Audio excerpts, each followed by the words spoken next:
Hayi mina ngiqale kubona la ku TikTok ukuthi kukhona umzali ohlala nabantu bakhe etafuleni kudlalwe emakhadi kuhleke kube mnandi kuthengwe ibhuhla senkukhu kuthengwe ubhazabhaza wepizza owinayo uye epizzeni uye enkukhwini kuyadliwa. Hayi umzali wami bengisaba ukumnika incwadi yesimemo somhlangano esikolweni.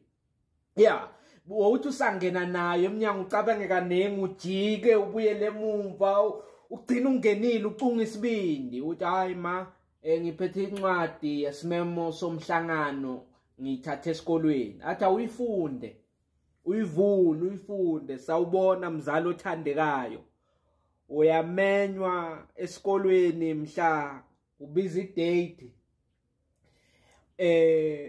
kuzokhulunywa ngokuyiphatha kwabantwana. Uthi ungakafundi item 2 oyobe ku-agenda ngelanga lomhlangano athi senenzeni lesikolweni nje ngitshele wena wenzeni wena Thokozani lesikolweni. Eshuthi hayi cha na lencwadi hayi bayinike mina ngedwa bayinike wonke umuntu eklasini. Athi hayi ngiyezwa ukuthi leyo yakho ingakho vele ufunde kodwa kuthiwa ukuyiphatha kwenu esikolweni wenzeni. Awukubale nje into ozenze wrong. Angifuni ukuthi ngifike ngimangale bese babala inkinga zakho lesikolweni. Ya uthi uyabuka kukhona ilanga la ungakase wabhala khona ihomework mawukhipha nje lokuqala ukuthi hayi kukhona ihomework engakase ngayibhala lesikolweni. Athi okay balo kunye angifuni bangisurprise mangifika lena. Uzathi ungabala lezinto aphume uzayitshela ukuthi khona ayokwenza ngaphandle abuye neswazi solenye emanzini akucecebule. Yeah, umzali bengimsaba ngalendlela yokuthi noma ngibona ihlelo angalithanda ku TV bengisaba kummemeza ukuthi azobuka lelo hlelo ku TV. Ngiyakhumbula ngelinye ilanga bengina 8 sidiniwe ukuthi sidlale ibhola nama out asestradini till late ebusuku yabona.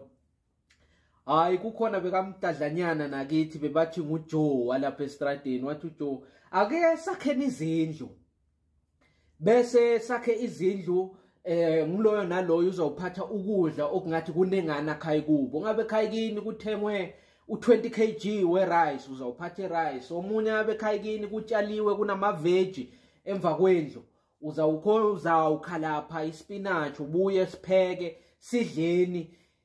Sizathi kulezi ndlu zethu kukayibongo zonke ngoba besima out sibaningi siba yi9 so estradini esi1. Wathi ya kwezinye idradi la Dondoni kudlalwa izindlu sengithi kuphela kule strad sethu la kungadlalwa khona izindlu. Hayi savumelana.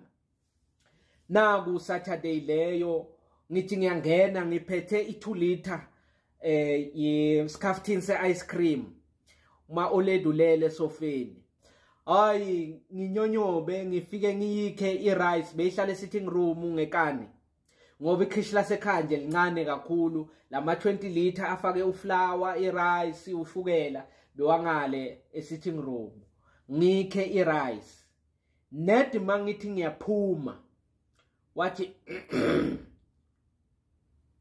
kwasho ukuthi akathi uyangibuka kanti sengisemnyango. Icathulo ngibambe ngesandla ngala ngibambele 2 liter yescaftin se ice cream sahlangana ngamehlo. Wathi uyaphi ne rice yami? Ngathi bengiyopheka. Wathi upheka irice nami ngiphekile ipapa namhlanje yini wena ipapa usalidli?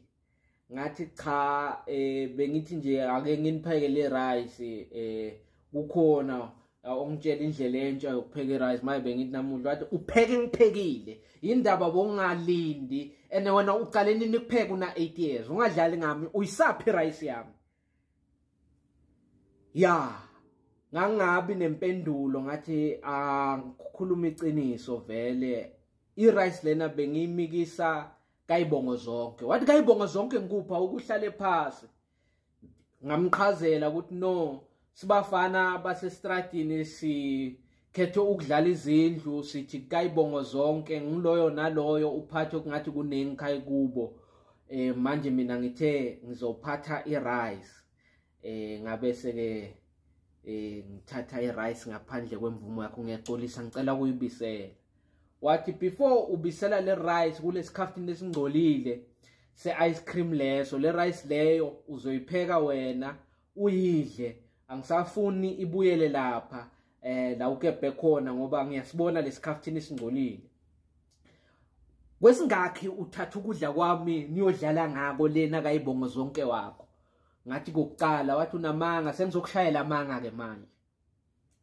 Uyabona lokuthi ngayisola ngaba secaleni elikhulu uma ukhumbula icala lika Jacob Zuma lokungayi ku state capture inquiry, icala lami lokuzama ukuphuma ne rice laba likhulu ngaleyo ndlela. Yeah, uma already akafundanga, so bekacela mina ukuthi ngiseshe bantu ku phone book bese uyafona. So after ngibambile ne rice wathi awuke ufune umalume wakho uPete lapho efonini umfake. Ngamfaka ngamnika ifoni. Wathi angayibamba umalume Pete, wathi ngihleli noThokozani la ufuna ukukhuluma nawe. Ngathi wathi ya ufuna ukukhuluma nawe anginike ifoni. Wathi tshela umalume wakho ukuthi wenzeni. Ngachaza efonini, no malume lana sekwenzeka inkinga ngizame ukuphuma ne rice yalakhaya. Wathi ibeke kahle uzame ukutshontsha ngakubamba. Malume ngizame ukutshontsha I rice lana kwasho ukuthi ke uyangibamba uma manje bengithi angicebe. Yeah, wathi okay nginike ifoni. Wathi ya ngifuna uzongilungisele uThokozani ngoba mina ngiyabona mangimshaya ngingumuntu wesimame ngathi akalungi. So ngathi angashaywa indoda, so ngiyacela bhuti, ngicela ukuthi mawehlile ungapha emakhaya ungishayele yena ungilungisele yena. Angazi umalume waphendula wathini, kodwa lelo langa lafika vele ngacecebulwa ngenduku.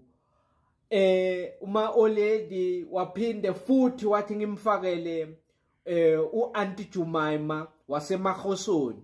Yeah, beka store njalo lapha efonini. Yeah, ngamfaka bengithe ukuthi kokhulunywa ngokunye. Yeah, ngamnika uma already wabingelelana noAunty wathi hey nangu umntana bhuti wakho socale enye into lana.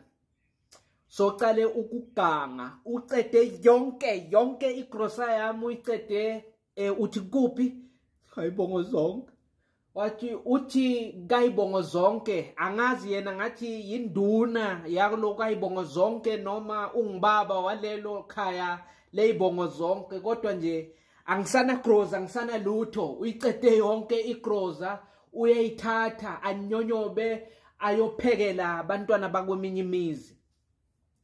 Bese zehla ke lapho inyembezi ngekhathi afonela labantu la fonini. Ngabanjelwa nemeeting, lento yenzeka sekusondele uGood Friday waloyo nyaka. Imeeting yakhona yabanjwa ngabo June holidays. Kwabanjwa meeting yokuganga kwami. Le meeting ngingasho nje ukuthi bekuyokhulunywa uma ukuthi mina sengiqale ukuganga nokukhipha ukudla ekhaya. Azange iphelele lapho. NgoDisemba impahla zoKhisimusi azange ngiyithole.